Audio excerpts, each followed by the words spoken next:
ఒక మూవీ చాలా traditional cinema బౌండరీస్ని cross చేసిందంటే ఆ మూవీ కలెక్షన్స్ వచ్చినా రాకపోయినా ఆడియన్స్కి ఒక డిఫరెంట్ మూవీ కింద ఉండిపోతుంది. జో కంటెంట్లో బౌండరీస్ దాటకపోయినా presentation wise it did it well.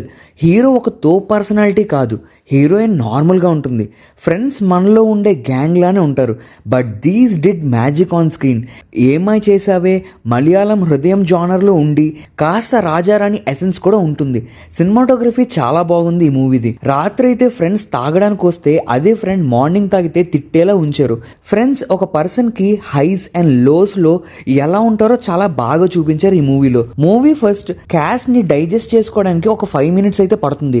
వాళ్ళ ఎక్స్ప్రెషన్, స్క్రీన్ ప్లే మిమ్మల్ని లాక్ చేసి ఇంకా టాపిక్ నే పక్కన పెట్టేస్తాయి. యూజువల్ గా చిన్న మూవీస్ లో బీజిఎంస్ కమర్షియల్ గా చేసేస్తారు. బట్ ఈ మూవీలో ప్రతి సీన్ కి ఎంత రైట్ బీజిఎం కావాలో చాలా దగ్గరుండి చేయించి డెలివర్ చేశారు. And you can feel it while watching the movie. ఈ మూవీలో స్లో సీన్స్ కూడా ఉన్నాయి. అండ్ ఎస్పెషలీ సెకండ్ హాఫ్ కాస్త ఫ్లాట్ గా వెళ్ళినా climax is super satisfying. College లో మనలో ఒకటిలా ఇష్టపడిన అమ్మాయితో రిలేషన్షిప్ గ్రాడ్యుయేషన్ లో ఎలా స్టార్ట్ అవుతుంది, కాలేజ్ అయిపోయాక రిలేషన్షిప్ ఎలా కంటిన్యూ అవుతుంది, పేరెంట్స్ ని కన్విన్స్ చేసే ప్రాసెస్, ఇవన్నీ సినిమాటిక్ లిబర్టీ కాకుండా కాస్త న్యాచురల్ గా తీశారు.